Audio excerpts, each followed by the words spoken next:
Edge weapons and snake attack. Is an edge weapon like a knife useful in the event of an attack by a snake?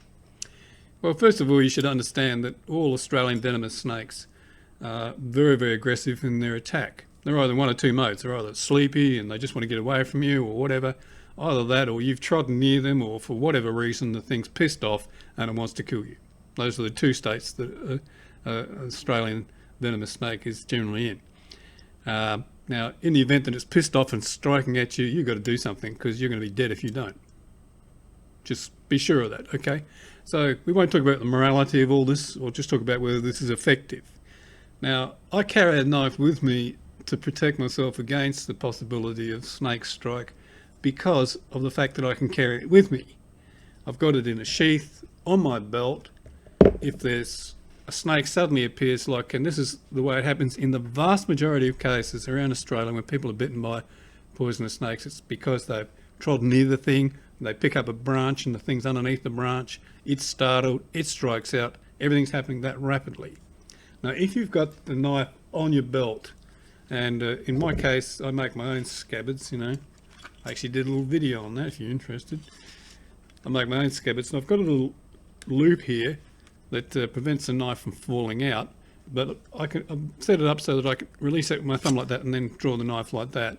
And I do that a lot because I use the knife a lot from its scabbard, and so it rapidly deploys, to use the military parlance. So the knife is with me, so I've got something I can use immediately. Now that's opposed to, say, a gun. Now guns are rather dangerous things to carry around. Here in rural Australia, of course, we're fully licensed to carry all sorts of firearms. Generally I have a shotgun in the ute, but a rifle is what we usually use on the farm for, injured stock and so on that can't be saved, to humanely destroy them, that kind of stuff.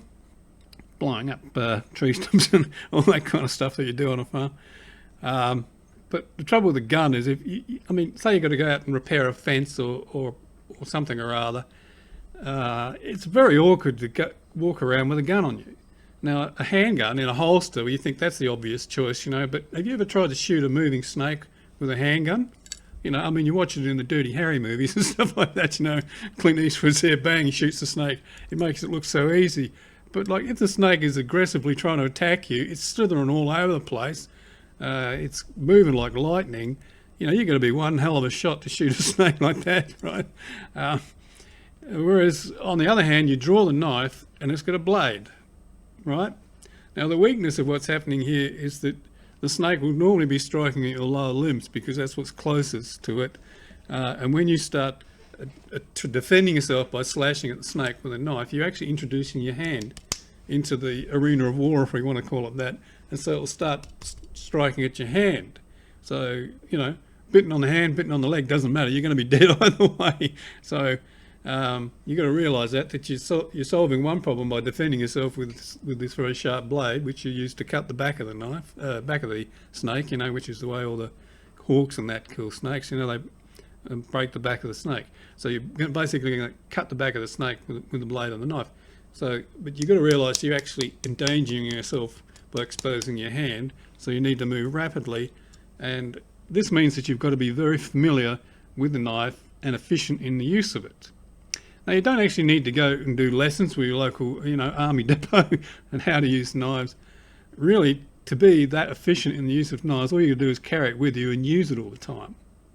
Now, the best illustration I can think of for this is if you watch cooking shows with chefs, Now, you see they get a carrot out, they get some sort of knife, a cleaver or something or other, and whack, whack, whack, whack, whack, whack, whack. Watch a butcher at work and you'll see someone who's very skilled in the use of knives. And you watch a show like that and you think, if a snake attacked this person and they had a knife like that quickly available to them, would they be effective in the use of it? Yeah, I reckon so, So you've got to try and become efficient in the use of the knife and very used to handling it. You don't need to keep attacking model snake, rubber snakes and stuff to get efficient at that. All you got to do is carry it with you. Now, when I go out camping, in the bush, I'll use this. I'll use the blunt edge here, the back of it, to drive in tent pegs on my little two-man tent, that I take with me with a dog.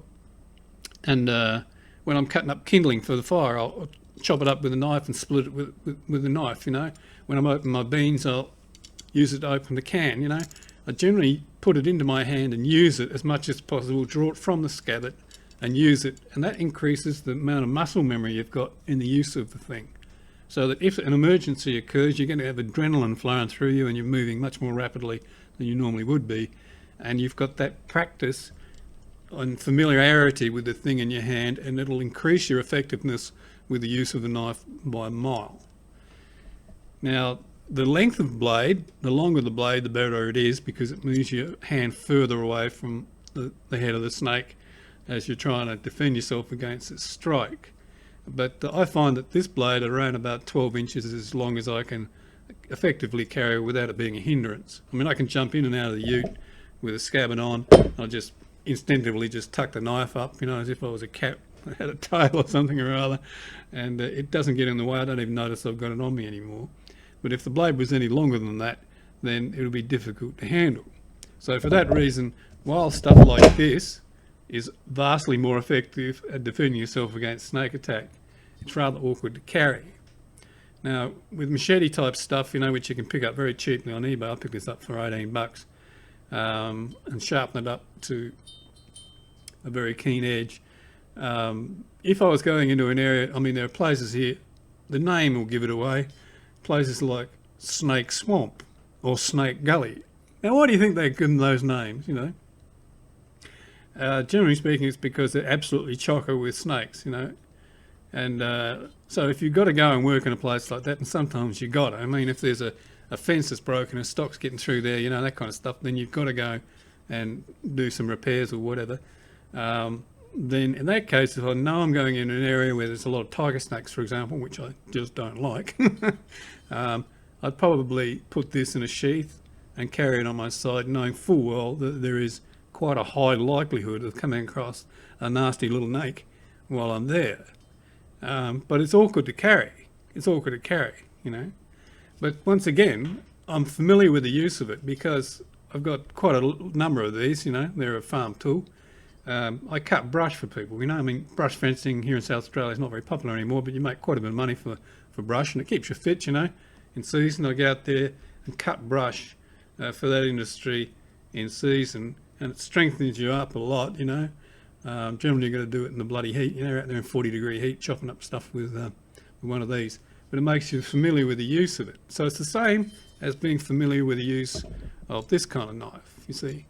Now, personally, I regard anything shorter than this as being a bit useless for snake attack. You know, I mean, if you've got like a 4 or 5 inch blade, you know, that's very interesting. It's good for cutting up vegetables, but, you know, I wouldn't want to be putting my hand down towards a snake, you know, where my hand was so close to the dangerous end of it with a 4 inch bladed knife, you know. Well, that's just me, you know. So there's a brief discussion on edge weapons with knife, but as always, there is a very high risk of you being bitten, even if you've got a knife in your hand, because, you know, if you've got a gun, same thing, because if the snake really wants to kill you, they're pretty well equipped to do that, you know. So for that reason, every medical facility in Australia carries anti-venoms, and their staff is trained up for snake bite because it occurs quite often in this country. But I find it comforting to carry something like this. It gives me a bit of a chance, and I've found in practice that when you've got that surprise encounter with a snake and it's just having a go at you and you're going to be dead if you don't do something, this has proven to be effective for me. And whether it would be effective for you, well, let's hope you never have to find out, you know. But this is Australia. We've got a few dangerous creatures around, so keep your eye out for them, you know. The best thing, though, as always, is to keep your eyes open and try as hard as possible to avoid them. But snakes are masters of deception. They can hide. You know, I mean, you would not believe the size of a snake that can be right alongside you, and you just don't know it's there until it starts moving. It's incredible how effective they are at hiding. But of course, they've evolved by being able to keep themselves undercover from hawks and eagles that are masters at seeing things from high altitude, you know, with magnificent eyesight and the advantage of height and so on, you know, and are very good at killing snakes. But snakes have managed to survive that kind of onslaught. So they're very, very good at hiding. So the possibility of you actually stepping right near a snake and then having it strike out of you, well, it happens. Okay? See ya.